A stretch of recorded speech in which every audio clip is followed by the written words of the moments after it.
하나님 아버지, 이 시간 금요철야의 예배에 오신 우리 성도님들을 축복하여 주시옵소서. 범사에 감사하라, 쉬지 말고 기도하라 하신 주님, 날마다 믿음으로 담대하기를 원합니다. 언제나 주님께 순종하여 헌신된 삶이 되게 하여 주시옵소서. 이 시간 우리 교회를 위해 기도합니다. 주님의 크신 뜻이 있어서 이곳에 저희 교회를 세워주시고 이날 오늘날까지 지켜주시니 감사합니다. 마지막 때에 구원의 방주가 되게 하시며 크신 능력과 축복을 허락하사 어떤 상황 속에서도 세상과 타협하지 않고 복음의 기쁜 소식을 전하는 저희 교회가 되게 하여 주시옵소서. 이 시간 귀한 예물을 드리는 모든 손길들을 30배, 60배, 100배 축복해 주시고 재물 얻을 능력도 되게 하시고 물질의 지배를 받지 않고 물질을 다스려 주님의 뜻대로 사용하게 하여 주시옵소서. 또한 이 물질이 하나님의 나라와 주님의 영광을 위해 귀하게 쓰임받게 하여 주시옵소서. 하나님 아버지, 오늘 주신 말씀을 전하는 자나 듣는 자 모두에게 은혜를 베풀어 주시어 성령으로 인도하여 주시고 말씀을 통하여 우리에게 강건한 믿음을 갖게 하여 주시옵소서. 예수님의 이름으로 간절히 기도합니다. 아멘. 오늘 말씀은 누가복음 18장 1절에서 8절까지 되겠습니다. 누가복음 18장 1절에서 8절 말씀입니다. 항상 기도하고 낭망치 말아야 될 것을 저에게 비유로 하여 가라사대, 어떤 도시에 하나님을 두려워 아니하고 사람을 무시하는 한 재판관이 있는데 그 도시에 한 과부가 있어 자주 그에게 가서 내 원수에 대한 나의 원한을 풀어주소서 하되, 그가 얼마 동안 듣지 아니하다가 후에 속으로 생각하되 내가 하나님을 두려워 아니하고 사람을 무시하나 이 과부가 나를 번거롭게 하니 내가 그 원한을 풀어주리라. 그렇지 않으면 늘 와서 나를 괴롭게 하리라 하였느니라. 주께서 또 가라사대, 불의한 재판관의 말한 것을 들으라. 하물며 하나님께서 그 밤낮 부르짖는 택하신 자들의 원한을 풀어주지 아니하시겠느냐?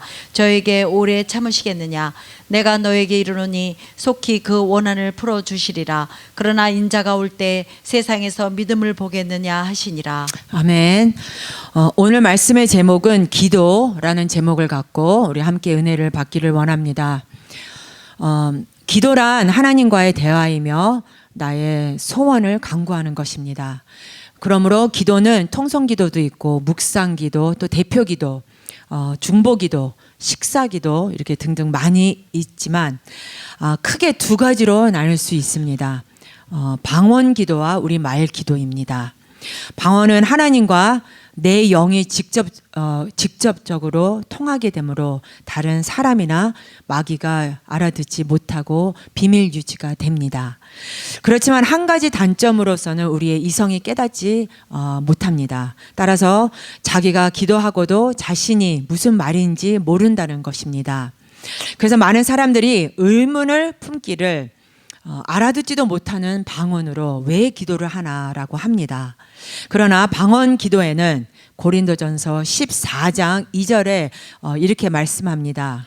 방언을 말하는 자는 사람에게 하지 아니하고 하나님께 하나니 이는 알아듣는 자가 없고 그 영으로 비밀을 말함이니라.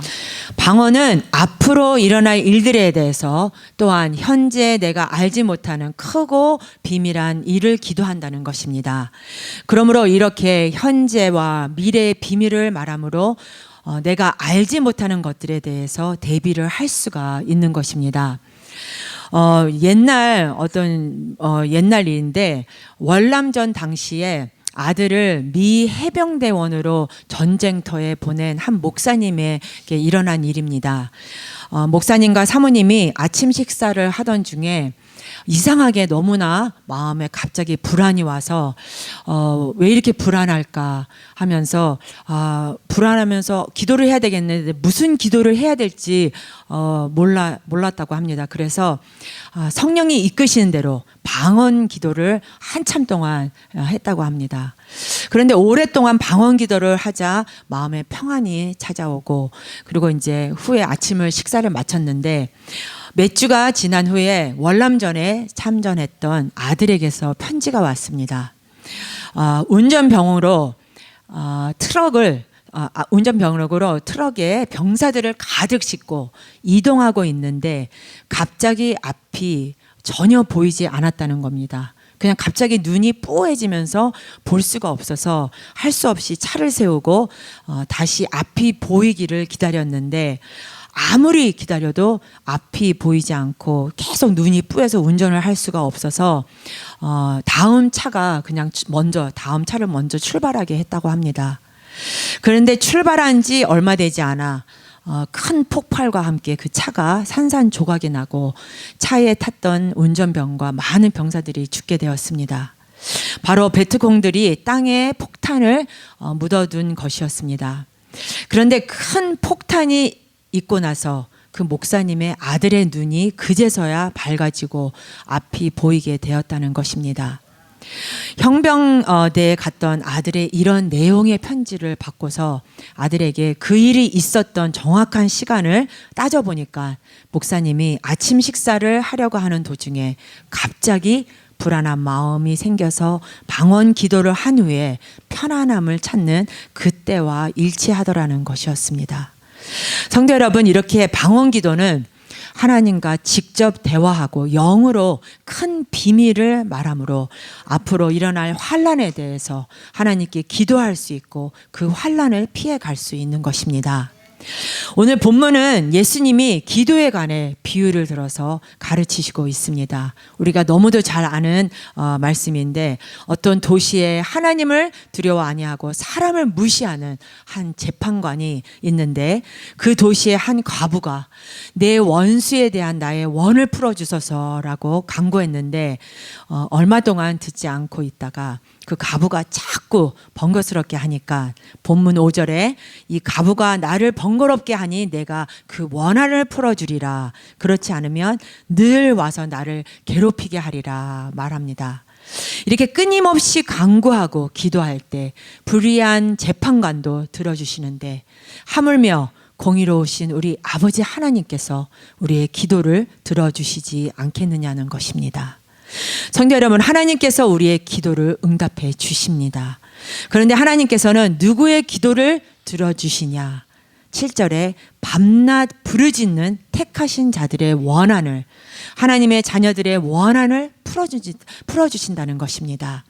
그러므로 기도는 하나님 자녀된 자녀들의 특권이라고 할 수 있습니다. 또 7절에 택하신 자들의 원한을 풀어주지 아니하시겠느냐.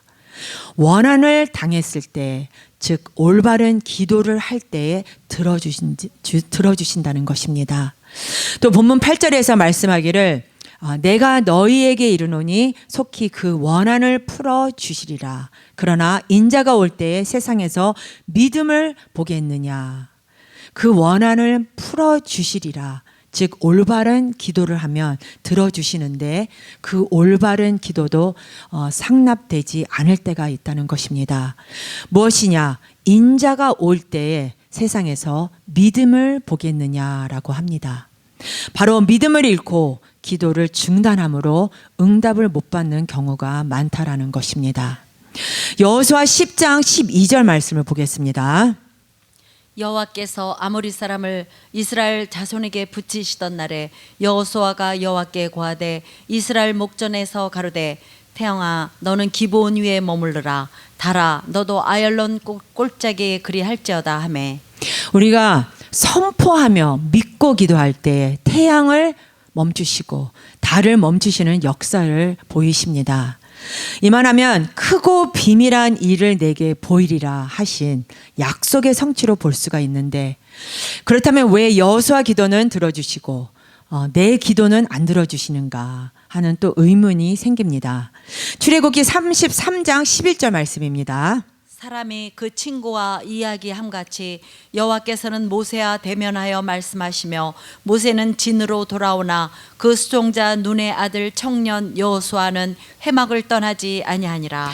성도 여러분, 여호수아는 회막을 떠나지 않고 기도했기 때문입니다. 뿐만 아니라 그는 나라와 민족을 위해서 기도하고 그리고 가나안에 들어가서 전쟁할 때 두렵지 않게 해주시기를 신앙을 잘 지키기를 기도했습니다. 그리고 40년간 광야 회막에서 이렇게 기도합니다.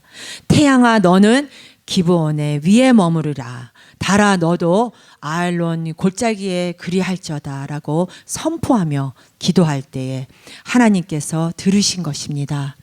사랑하는 우리 성도 여러분, 우리 모두 하나님이 원하신 그 기도, 그리고 기도의 분량을 쌓고 응답받으며 하나님께 감사와 찬양을 드려서 승리의 주인공이 되시기를 예수님의 이름으로 축원합니다. 오늘 우리 또 기도하실 때 다 나와서 기도하실 텐데 여러분은 알지 모르겠는데 목요일 날 아침에 제가 조진희 권사님한테 연락을 받았어요. 근데 조진희 권사님 큰아들 줄리안이 목요일 날 아침에 어떻게 말을 해야 되나, 소천했다고 그래야 되나, 세상을 떠났어요. 목요일 날 아침에. 그래서 참 안타깝게, 그래서 목요일 아침에 조진희 권사님 막 울면서 전화 오셨어요. 너무 마음이 진짜 아프더라고요. 첫 번째 아들이더라고요, 줄리안이. 그리고 이제 그 자녀들이 줄리안이 7 자녀가 있다고 그러더라고요. 그러니까 그 자녀들이 예수님 믿고 구원받을 수 있도록 꼭 기도해 주시고, 또 지금 이제 장례식을 월요일이나 화요일 날 이제 할 것 같아요. 그래서 누구지, 조진희 권사님의 그 신우님의 그 교회에서 장례식을 할 건데, 만약에 우리 교인 성도님들도 우리 같이 가서 이렇게 슬플 때 우리 같이 가서 또 위로해 주시고, 우리 같이 이렇게 저희 이제 권사님들과 장로님 시간을 해서 같이 갔으면 좋겠어요. 그래서 우리 조진희 권사님을 좀 위해서 기도해 주세요. 너무 마음이 좀 아프더라고요. 그러니까 조진희 권사님 좀 빨리 회복할 수 있도록, 제가 이제 어저께도 또 전화했거든요. 그저께도 전화하고 했는데 그냥 계속 너무 마음이 아파서, 내 아들인데 막 그러면서 계속 얘기하시더라고요. 그러니까 그 나른 자녀들을 다 진짜 구원받고 천국 갈 수 있도록 기도해 주시기를 바랍니다.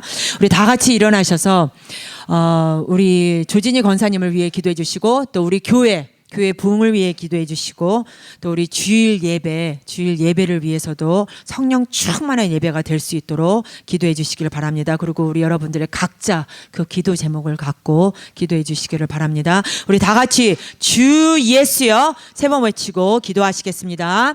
주 예수여.